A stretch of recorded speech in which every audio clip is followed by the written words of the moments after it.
Disclaimer terlebih dahulu, cerita dalam video ini merupakan hasil karya imajinasi dan bersifat fiksi belaka. Segala kesamaan dengan nama tempat atau kejadian nyata hanyalah suatu kebetulan.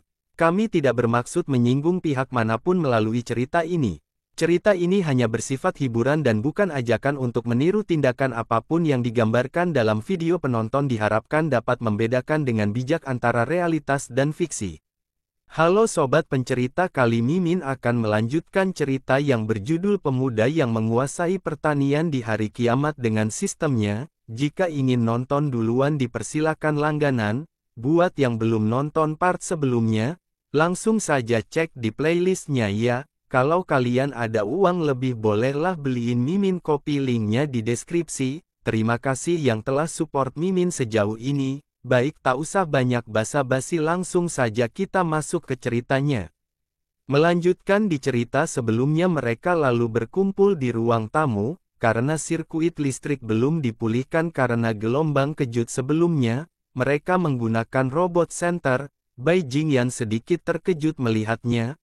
Han menggunakan skill Eye of Good and Evil. Tubuh Bai Jingyan pun diselimuti warna hijau, yang berarti mudah untuk didekati. Han memberi isyarat ke Tianran, kayaknya artinya dia baik. Yening telah melihat isyarat dari adiknya, lalu berkata, kau tidak perlu gugup, inilah gen yang kau inginkan, ucap Tianran sambil melihat ke Xiao Hei. Bai Jingyan hanya bisa terkejut. Apa ini mutan yang sempurna? Tapi bagaimana bisa jadi seperti ini? Tianran coba untuk menjelaskan jika tebakanku benar. Xiao Hei bergabung dengan gen manusia dalam proses mutasi sempurnanya. Dan manusia yang gennya diperolehnya adalah kau. Berdasarkan kebugaran genetikmu, gennya seharusnya mampu mencegah evil evolutionmu. Bai Jiangyan terbata-bata mengatakan ini. Ini adalah mutan paling sempurna yang pernah kulihat. Bahkan mutan Beast King tingkat tinggi di perbatasan selatan yang telah bergabung dengan gen manusia hanya menjadi monster tanpa kegadaran dan hanya dengan naluri panik untuk mencari makan. Tapi yang ini tidak hanya memiliki kesadaran diri. Lanjut berkata sambil tersenyum, dia juga bisa mengikuti perintah manusia. Selama aku menguraikan rahasia genetiknya dan memproduksinya secara massal. Tianran menepuk tangan menghentikan perkataan dari Bai. Oke. Kunjungannya sudah selesai. Selanjutnya, saatnya giliranmu menepati kesepakatan. Bantu aku melacak nomor ini, dan melihat semua catatan panggilan yang dibuat dan lokasi sinyal dalam 10 hari terakhir. Biarkan aku melihat apa yang ada di HP itu. Lagi pula aku cukup pilih-pilih tentang alat pilihanku, ujar Tianran. Bai membuat sedikit alasan. Ini memang mudah diucapkan, tetapi aku sangat membutuhkan sampel darah sekarang. Jika aku tidak menemukan kinya dengan cepat, waktuku kurang dari 5 hari lagi. Tianran langsung menjawab dengan tegas, kau belum punya modal untuk menegosiasikan persyaratan denganku. Lanjut berkata sambil sedikit tersenyum, jadi kau harus bekerja keras menemukan orang itu sebisa mungkin. Bai pun hanya bisa menuruti kemauan dari Tianran. Baik, aku mengerti. Beberapa saat kemudian ada helikopter yang baru datang, lalu mendarat di halaman pertanian. Ada seorang yang keluar dari heli itu, lalu mendekat ke arah Bai dan Tianran sambil menyapa, yo bos Bai. Ada apa, kenapa kau tidak datang menemuiku di baseku, dan malah memanggilku ke sini? Aku benar-benar tidak ingin keluar, ucapnya. Kita diperkenalkan, dia adalah hacker top. Lan Ning, jangan sok pintar. Cek lokasi sinyal nomor ini, perintah Bai sambil memberikan ponsel Tianran. Lan Ning sedikit protes. Hei, hanya ini yang ingin kau katakan setelah aku datang jauh-jauh ke sini dan berpisah? Apalagi, kau akan memperbaiki chip sirkuit di rumah Pak Li sebagai permintaan maaf karena menggunakan senjata kejut? Lan Ning hanya bisa terdiam mendengarkan. Sementara itu di dalam benak Tianran, dia sedikit memuji, dia cukup hebat dalam hal ini ya. Lan Ning tidak bisa protes lagi lalu mengerjakan yang disuruh Bai sambil masih sedikit kesal dia mengoceh. Kau hanyalah pria tua, kau benar seorang bajingan. Tianran berbisik ke Bai, apa dia benar-benar dapat diandalkan? Seorang hacker, yang bermulut kotor. Bai menenangkan Tianran. Dia yang terbaik di bidang teknologi. Lan Ning mulai bergerak dengan jarinya mengotak-atik komputer walau masih mengoceh. Ngomong-ngomong, bagaimana kau bisa menjadi mutan? Menjadi wujud yang bukan manusiawi layaknya hantu, bukankah itu yang kau sebut? Era para dewa, tanya Tianran membuka pembicaraan. Bai tertawa haha sesuai dugaanku. Kau sudah membaca isi dari USB flash drive-ku. Kuakui bahwa kau memang lebih hebat dan lebih cepat dariku dalam aspek kemajuan manusia ini. 10 hari setelah dunia berubah, timku mengekstrak virus V dari tanaman radioaktif. Virus itulah yang menjadi sumber mutasi pada mereka yang memakannya. Tapi melalui percobaanku, aku menemukan bahwa virus rare bentuk V menyebabkan gel sel biologis membelah dan, pada saat yang sama secara dramatis meningkatkan kemungkinan terjadinya perubahan jahat yang pada akhirnya menciptakan monster-monster cacat dan berumur pendek yang terus lapar. Kupikir aku mungkin bisa mendapatkan inspirasi dari Gen Xiao Hei. Tianran menyelah jadi, kesimpulanmu didasarkan pada eksperimen ekstensif pada manusia dengan apa yang disebut virus ini. Bai tersenyum lalu lanjut menerangkan menurutku apa yang kulakukan itu tidak kejam. Data yang tak terhitung jumlahnya tentang biologi manusia dalam sejarah berasal dari eksperimen dingin pada manusia. Terlebih lagi, sebelum aku datang ke Tianrun, mereka telah melakukan eksperimen pada manusia di bawah instruksi Liang Tianyu, jadi daripada menahan nafas setengah mati, akan lebih baik membiarkan subjek eksperimen tersebut memainkan perannya dan mengerahkan nilai maksimalnya. Aku tidak keberatan menjadi kelinci percobaan untuk sementara waktu sebelum aku mati. Aku gagal, tapi itu tetap merupakan data yang berharga, kan? Tianran menilai, itu benar-benar gila. Bai tertawa, haha, perkembangan biologi dan ilmu pengetahuan. Hanya dengan menginjak tulang orang yang tak terhitung jumlahnya kita dapat mencapai posisi kita saat ini. Di masa depan yang apokalipse seperti ini, kecil kemungkinannya untuk berubah. Lan Ning pun sudah selesai dengan pekerjaannya. Dia memberitahu Tianran, aku sudah mengirimkan informasinya kepadamu. Tianran sudah menerima notif di ponselnya. Dia terkejut, aku belum memberimu alamat emailku, ucap Tianran. Gara-gara Lan Ning langsung bisa mengirimkan informasinya ke emailnya. Lan Ning sedikit kesal, kau pikir ini abad berapa, Pak Tua? Apa kau meremehkanku? Hanya dengan satu fotomu saja, aku bisa mencari semua informasi tentangmu dalam 10 menit, mengerti? Gelo Guisia. Lan Ning lanjut mengoceh, dan juga, aku dengar yang kau katakan tentang kemampuanku tadi. Pertanyakan skillku lagi, dan aku akan meretas kamera ponselmu dan akan menyiarkanmu sedang mandi, bajingan. Bai hanya bisa menepuk jidatnya melihat kelakuan anak buahnya yang satu ini, sedangkan Tianran membatu. Bai mengancam mengoceh lagi dan akan kuturunkan bayaranmu. Lan Ning langsung panik, tidak, jangan, aku akan diam dan bekerja. Kita berpindah ke panel ke tempat sekte pemuja Holy Lord di mana mereka sedang berjaga-jaga di pintu masuk gedung. Salah satu orang itu sedikit bertanya-tanya, sialan. Bagaimana bisa ada ngengat sebesar ini di cuaca sedingin ini? Teman di sampingnya menyuruh berhati-hati sambil bertanya, makhluk itu tidak beracun, kan? Saat ini banyak sekali hewan yang bermutasi. Mungkinkah makhluk tersebut adalah ngengat yang bermutasi atau semacamnya? Tiba-tiba ngengat itu menyerang jidat orang di depannya dan seketika itu temannya panik dan mempertanyakan yang terjadi di depannya. Tidak, butuh waktu lama dia juga terkena serangan. Itu adalah Tianran yang mulai bergerak.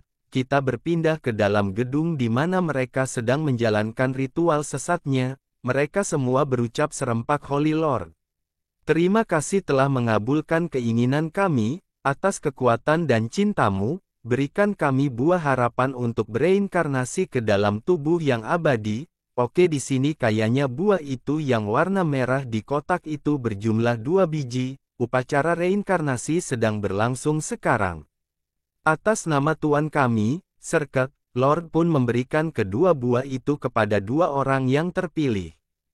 Mereka tanpa disuruh langsung memakannya, Lord menyuruh mereka siram buah tersebut dengan nektar hasil pengorbanan. Terlihat ada seorang wanita tergeletak di atas altar tak bernapas lagi. Lord lanjut berucap, pastikan buah harapan tumbuh dengan baik, agar menyelesaikan reinkarnasi sesegera mungkin. Dua orang itu setelah yang sudah memakan buah harapan langsung memukbang pengorbanan cosplay menjadi zombie. Hahaha, ada aura gelap yang merasuk ke tubuh mereka. Mata Tianran memerah melihat kelakuan mereka tidak seperti manusia. Dor. Langsung headshot, semua orang di sana berlari dan berteriak ketakutan. Lord berteriak, siapa itu? Beraninya kau mengganggu upacara reinkarnasi. Lalu ia menyadari asalnya dari atas dan menoleh ke atas lokasi Tianran berdiri. Tianran sudah sangat kesal, wajahnya tidak karuan. Lord bertanya-tanya, dengan amarah yang sangat memuncang Tianran memperintahkan Hummingbird Guard, habisi para sampah ini. Semua orang bergerak melindungi Lord mereka tidak bisa melawan ditembakin. Dor dor dor, suara tembakan memenuhi ruangan. Orang-orang yang tersisa langsung melarikan diri. Tianran turun dari atap, terdengar suara hentakan jatuhnya bom. Lord hanya bisa terduduk di lantai. Tianran berdiri dari turunnya sambil mengeluarkan aura membunuh. Awalnya aku mengira kalian hanyalah bajingan yang mencuri abu, tidak kusangka. Kalau kalian sebenarnya adalah sekelompok sampah yang lebih buruk dari binatang. Lord coba berbicara sambil terbata-bata. Kau Li Tianran, belum banyak Lord bicara sudah ada senjata api di dekat kelapanya. Chen Sheng, berikan aku abu orang tuaku dan aku akan memudahkan kematianmu. Diketahui nama Lord Chen Sheng walau gak berguna mengetahui nama sampah, Lord tetap tenang, masih bisa sedikit tersenyum walau kematian sudah di hadapannya. Diperlihatkan dua mayat orang yang makan buah harapan, ada sesuatu hitam keluar dari mulut mereka. Lord sudah mengetahui yang terjadi di tubuh anak buahnya. Dia mencoba untuk mengulur waktu. Jika kau membunuhku, kau tidak akan mendapatkan abunya. Bunuh aku jika kau berani. Jangan coba-coba memprovokasiku, ucap Tianran. Mayat di belakang berdiri seperti zombie. Tianran baru menyadarinya, walau itu sudah terlambat. Lord tertawa senang, hahaha. Teruskan omong kosongmu, tamat riwayatmu. Saudara-saudaraku, mereka telah menetas. Bisa disimpulkan buah harapan itu bukan buah melainkan sebuah telur monster. Monster-monster itu sudah mulai keluar perlahan, akhirnya keluar dengan utuh. Digambarkan hanya memiliki dua tangan dan sayap. Mereka sudah bersiap menerkam Tianran sebagai ancaman. Tianran mengerutkan dahinya karena kesal, langsung mengeluarkan dua senjata apinya, lalu memprovokasinya dan mengarahkan senjatanya. Monster-monster tidak hanya diam, mereka maju menyerang. Dor-dor, beberapa tembakan sudah diberikan Tianran ke tubuh mereka. Walau tidak berefek apapun, kulitnya seperti beton. Bumi monster itu menambrakkan dirinya ke arah Tianran. Walau masih bisa dihindari, Tianran memilih untuk membuka toko sistem. Dia bergumam di benaknya, masih banyak lagi senjata mematikan. Bazooka atau sesuatu seperti itu seharusnya tidak masalah. Tianran akhirnya menemukannya, ini dia. Sistem memberitahu pembelian gagal. Poin tidak mencukupi. Tianran menyesal, sialan. Aku baru saja membeli banyak benih kemarin lusa, poinku tidak cukup. Tianran memanggil Hummingbird Warrior untuk memperlambat monster-monster itu. Monster-monster itu ditembakin walau tidak ada gunanya. Tianran berpikir sambil sedikit tidak percaya, tidak mungkin.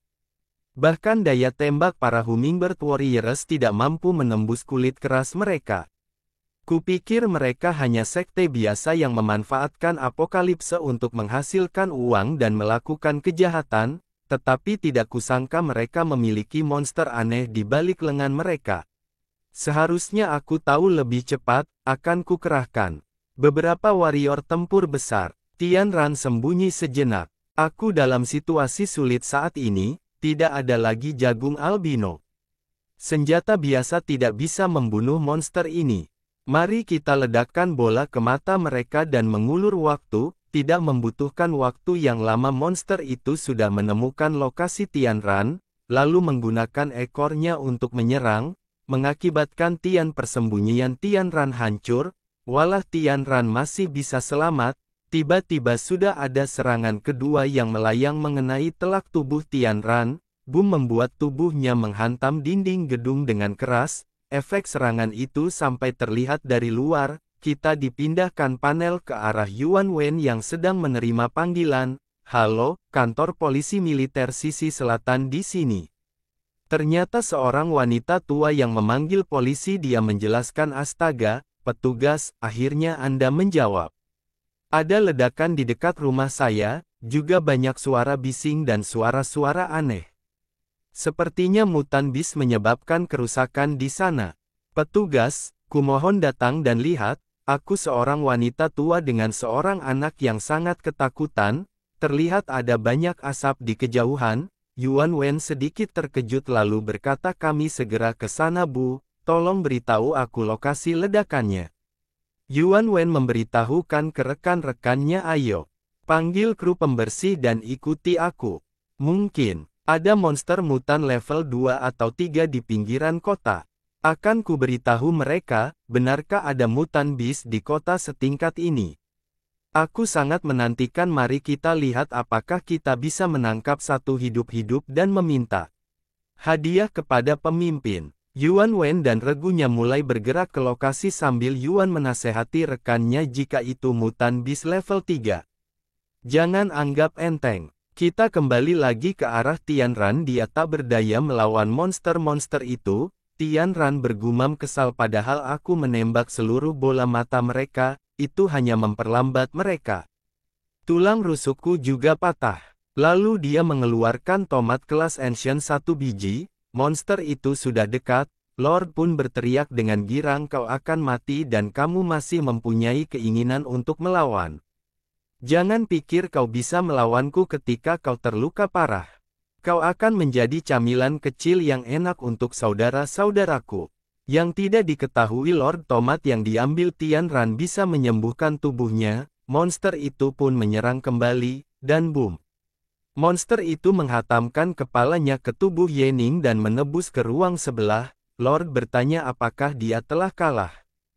Sedangkan dua monsternya kesusahan keluar karena tubuh mereka tidak muat. Tianran masih berhasil selamat. Lord terkejut dan panik, dia berteriak ruangan itu. Tidak, kalian tidak boleh masuk ke ruangan itu. Barang-barangku. Tianran mendengar suara kumohon, lalu dia berbalik.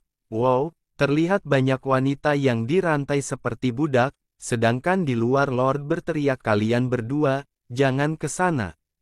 Jangan sakiti barang-barangku. Oke guys, gimana kelanjutannya dan cara Tianran mengalahkan dua monster mutan itu, dan juga menyelamatkan para wanita di sana? Tunggu saja kelanjutannya hanya ada di pencerita komik. Bye, jangan lupa like and subscribe.